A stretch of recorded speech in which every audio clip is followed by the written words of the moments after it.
exporting to the cloud and whoops, let's try that again. And sharing my screen. And so first of all, I want to remind everybody that the Chapter 8 homework is due on Friday, as are the activities. They will also be due on Friday. Activity 5 is extra credit, so you don't have to do that. You do need to do activities 2 and 4.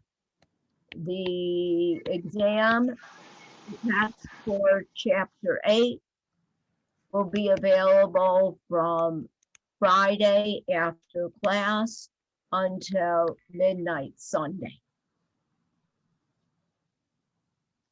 I'd like to take a quick look in Blackboard to show you where those things are.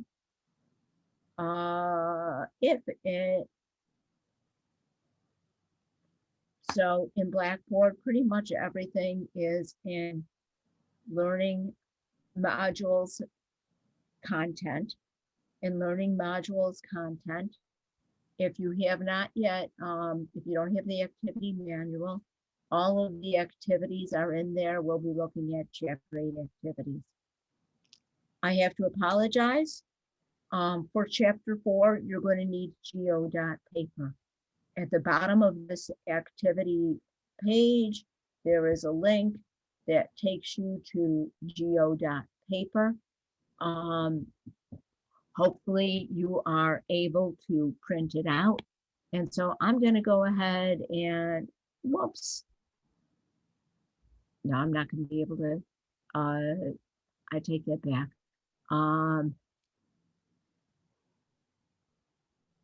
So hopefully you'll be able to print it out. And I'm going to go back to this because I'm going to need the geo.paper as we look at activity 4.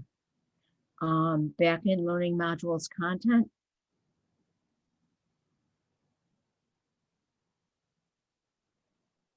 If you want in handouts,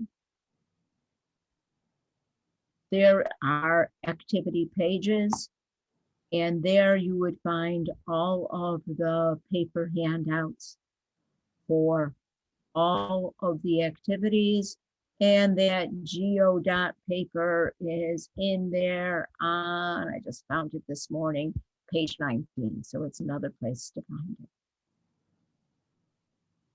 In learning modules content, submit work. Here you're going to find a place, a Dropbox, to submit your work for homework 1, Chapter 8. There's a place to submit your work for the Chapter 8 activities 2 and 4, and a place to submit your work for that extra activity for Chapter 5. We'll wait until Friday to look at where you'll find everything for the test. Before we start looking at those activities, did anybody want to go over any of the questions from that Chapter 8 homework? Hopefully you've got the lion's share of them done. It's a lot of work to do in all one night. And I'd like to be able to answer questions before Friday, because since they're due on Friday, I'm not going to take class time to answer them, but I will on Monday and Wednesday. Has anybody started looking at them and come up with, and has questions on any of the questions? Does anybody need help with any of them, or explanations, or just wondering what they're asking? Number 11 on 388. Okay. Let me open my digital book. Let me go to page 388 and look at question 11. Okay. Question 11 asks you to consider the pair of equations, y minus 8x equals 2 and y plus 4 equals 3x. first thing that they ask you to do is solve each for y as an expression in x. So the first one, we've got y minus 8x equals 2. In order to solve for y, it's just a fancy way of saying let's get y alone. So to get y alone, what would you do? Add 8y. Add 8x. I knew what you meant. And so we get y equals 2 plus 8x. And then if we do the same thing with that other equation, I'm going to try to fit it up here. Y plus 4 equals 3x. Wouldn't we have to subtract the 4 and get y equals 3x minus 4?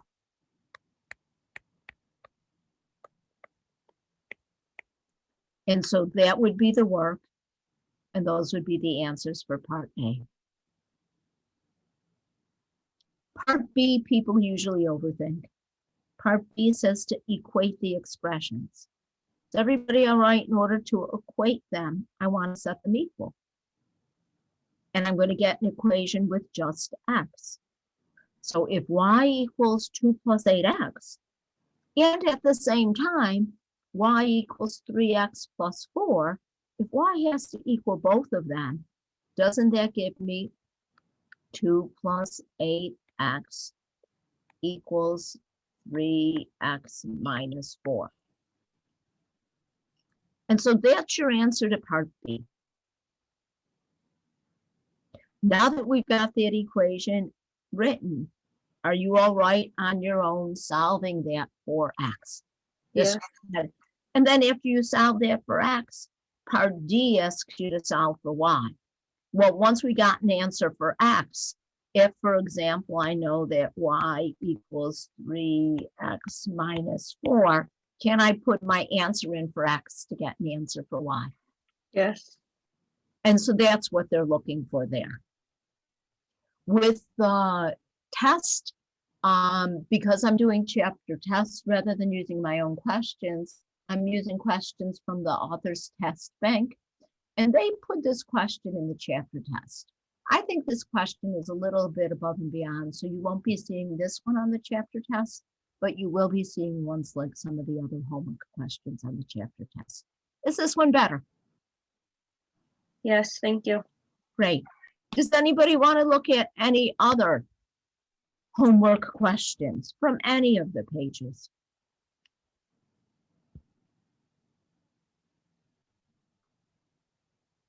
Number 21 on this 388. The same set of exercises? Yes. Okay. Number 21 deals with this picture. It says, look at car. 27, sorry. Pardon? 27, sorry. Okay. I like 21. 27 says, suppose two function machines are hooked up in sequence so that the output chute of machine G empties to the input hopper of machine F. Such a coupling of machines, which is defined if the range of G is a subset of the domain of F. It's called the composition of F and G, and can be written as big F of X is equal to F of G of X, and is depicted by the following. So what we're saying is G is a function, F is a function. We're going to put a number into G, another number will come out, that number we'll put into F, and then another one will come out. So F of X, they tell us, is the function 2x. So we're going to multiply our input by 2. G of X, we're told, is the function add 3. So whatever number we put in, we're going to add 3. So big F of 4 is F of G of 4. Means I'm going to take that number 4, put it in for G. When I put 4 in for G, out comes 4 plus 3 or 7. Then I'm going to take that answer, 7, put it in for F. Well, 2 times 7 would be 14. And so what comes out is 14. That idea, we're going to take a number, put it into the first, then take that answer and put it into the second. This idea of lining up machines and letting one number fall into the other machine, I think is something that would be very doable with elementary kids. In terms of the algebraic notation, the composition of functions seems like a much more complicated idea. But we're just saying, okay, we're going to take the number, put it into the machine for G, then put that answer into the machine for F, and see what we get. So, for example, they want you to find f of g of x for x equals 0. Let's do 0 together. I'm going to put 0 into g. Well, g of 0 would be 0 plus 3. So what comes out is 3. And now I want to put that number in for f. F of the number doubles it. So when I double 3, what I get out is 6. The function notation looks a little dicey, but this idea of taking the number, putting it into the first machine, taking that answer and putting it into the second machine. Does that make it a little clearer? Yes, thank you. You're welcome. Any others?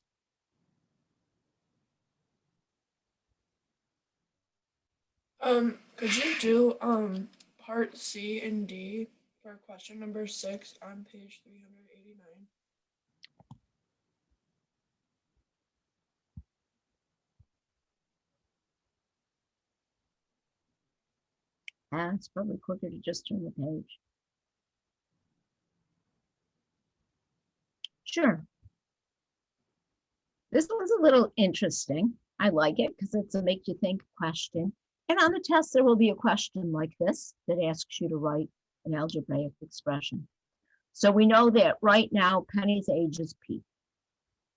We want to find an equation, Penny's age in 5 years. I think that one's pretty straightforward. Penny's age 8 years ago. That's pretty straightforward. Now we want the current age of Penny's little brother, who will be half of Penny's age in 2 more years. Well, in 2 more years, Penny is P plus 2. He'll be half of that, so we're going to divide that by 2. But that's not his age now, that's his age in 2 years.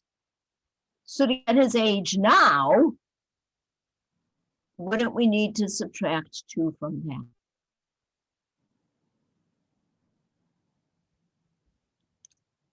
In 2 years, Penny's 2 years older. Her brother in 2 years will be half of that. But that's his age in 2 years. We need to subtract to get his current. How's that look? That sounds good, thank you. But could you multiply the P plus 2 by a half? Sure. If you wanted to write that as 1/2 of P plus 2 minus 2, I'd say yay you, more power to you. Dividing by 2 is the same as taking a half. So those expressions are equivalent. Great. I like it. Having done C together, I'm going to leave D for you. Okay? Okay, thank you. You're welcome. Any other homework problems people are wondering about?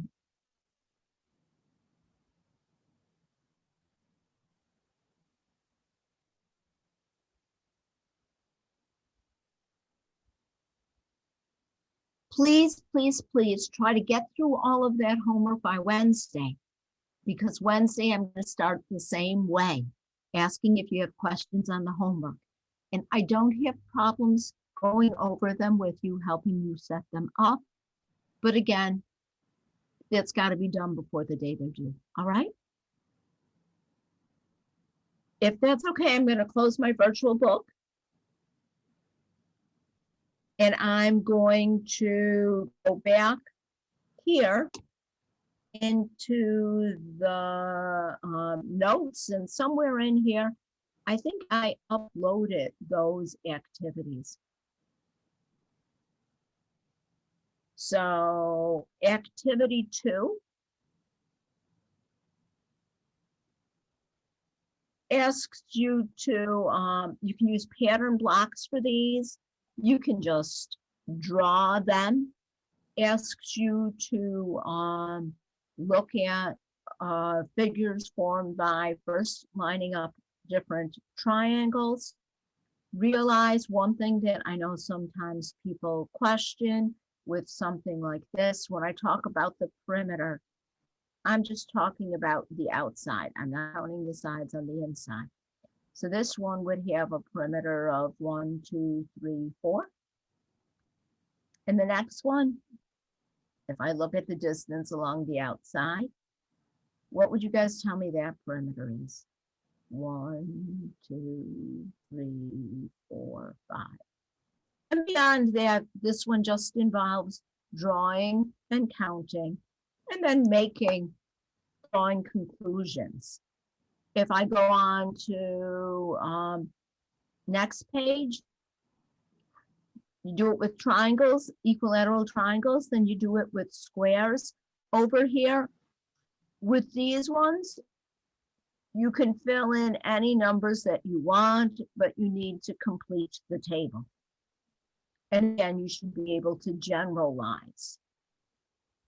And the same with pentagons, and then write what you've come up with for your generalized rules.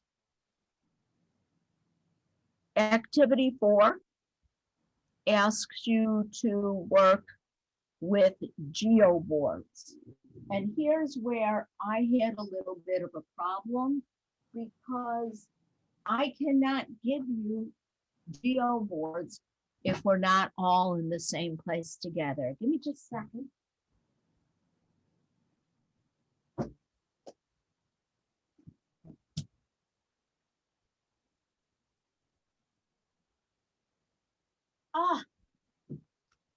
I have to apologize. I know I have a geo board at home somewhere, but I cannot find it in my office. Geo boards are plastic grids with little pegs sticking out. And they're numbered like the axes in the plane. And instead of drawing lines, you're supposed to put rubber bands around the pegs. And then sometimes they ask you to take that rubber band and stretch it around not just the pegs you're connecting, but to make a right triangle. Now, when you do these with the geo dot paper, the geo dot paper is going to look like a whole bunch of geo boards put together. With a geo dot paper, this corner point is 0. This would be 1, 2, 3, 4. 1, 2, 3, 4. So if I go back to that activity,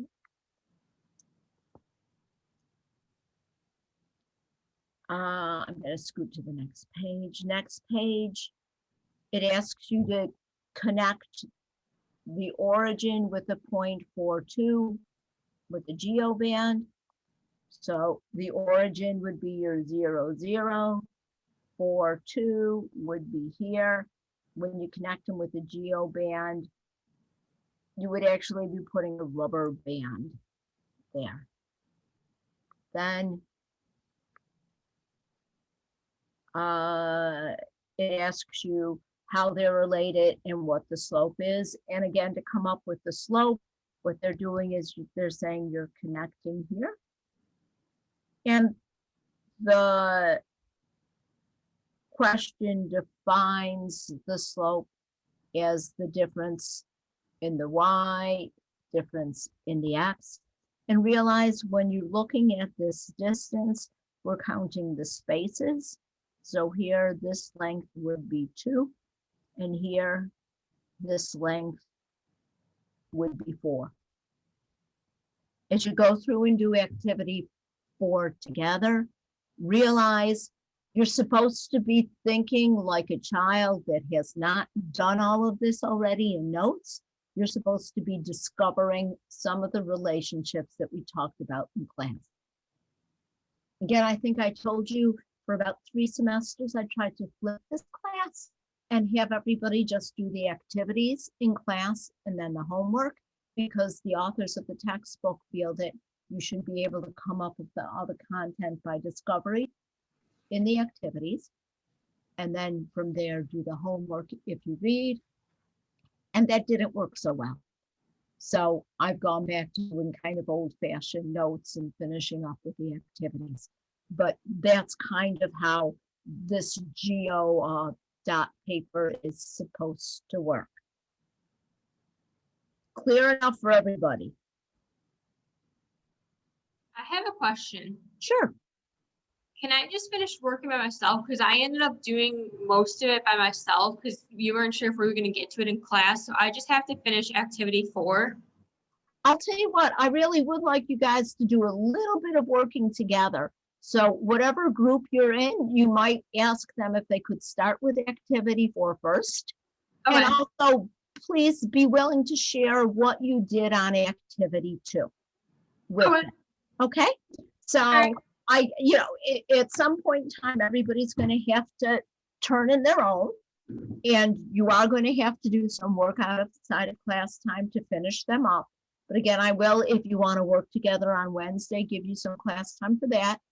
If you want to continue working with your partners, I tried to show you guys already how you can email each other through Blackboard and, exchange phone numbers to work together or whatever. But, eventually you will be doing some of it on your, a lot of it on your own. But I would like you guys to kind of, math's more fun when you share it, right?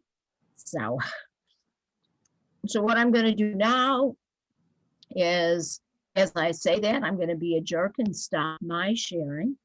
And I'm going to try to, let's see if I can remember how to do this. I'm going to try to put you in breakout rooms. And I'm going to make 4 rooms. And you're going to just get put in a room. And 5 minutes before the end of class, I'll pull everybody together. Just so I have something to do, I will try to walk from room to room and see how everybody's doing. Does everybody have a good idea as to how to do these activities? Mhm. Okay, all right, have fun. Talk to you later. Okay. And I'm going to open all rooms. And you should all join the rooms.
Jess, are you done?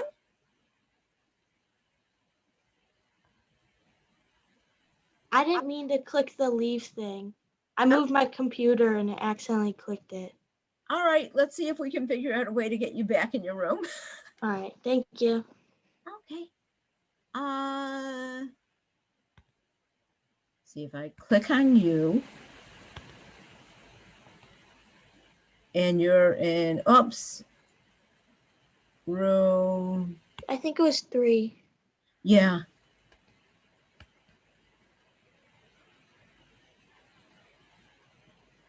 There's nothing there inviting you to join room 3 again? I don't think so. Oh, yeah, I found it. Okay, all right, because I'm not seeing anything from my side. Okay, Okay, thank you. all right, bye-bye. Bye.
Oh, 60 seconds. 2 minutes.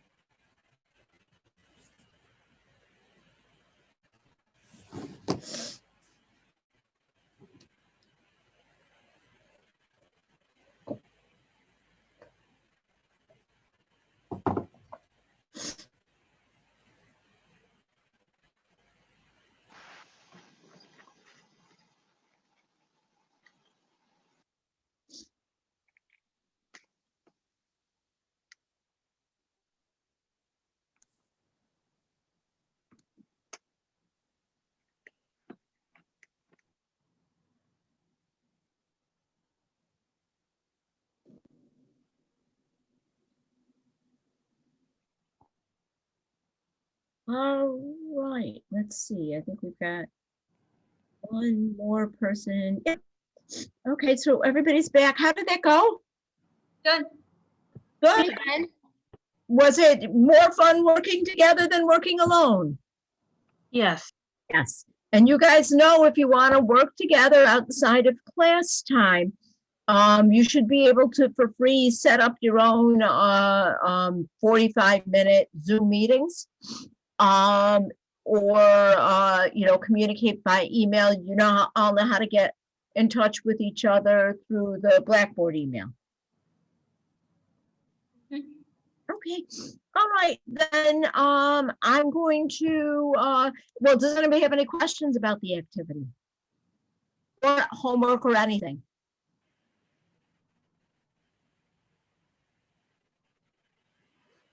I was expecting questions, which is why I brought you guys back 5 minutes Okay, I before. have a question. Go ahead, Naomi. 388 on page, number 12. Okay, so I gotta go back into that virtual book. Page 388. Yes.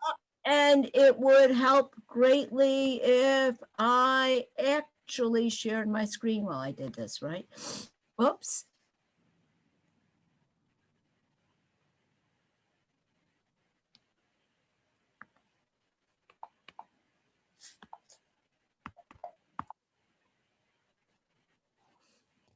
Which question number? Hon?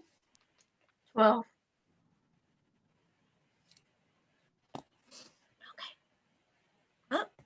That's not what I wanted to do. Question 12 says, Little Red Riding Hood rode her bike 15 miles to Grandma's house, arriving in 3 hours. When she discovered the big bad wolf, she turned around and scampered home at 15 miles per hour. Throughout this, you're using the relationship that distance equals rate times time. So what was Little Red Riding Hood's average speed to Grandma's house? Well, for that, if I look at the idea that distance equals rate times time, to Grandma's house was 15 miles. And it took her 3 hours to get there. So time is 3. And we're looking for the rate. So 15 equals 3 times the rate. And so are you all right to find that rate? We divide by 3. And that would give her 15 miles over 3 hours would be 5 miles per hour.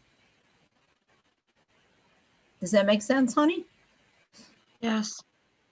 How long did it take her to get home? Well, on the way home, it's that same 15 miles, and they're telling she went home at 15 miles per hour. So the rate is 15, and this time you want to find the time. And again, you're going to use that same relationship.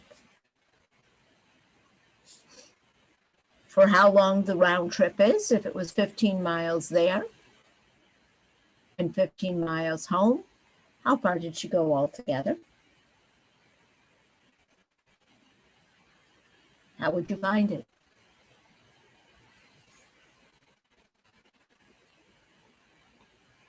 $15 there and 15 home. Wouldn't we add to find her whole distance? And then for the round trip, we know how long it took her to get there. We figured out how long it took her to get home. We'll total the time. And then use that total distance and the total time. Does this make it any more sense, hon? Yes, thank you. Okay.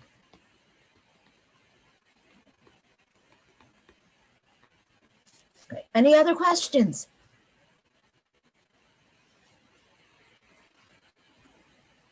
If not, should we call it a class?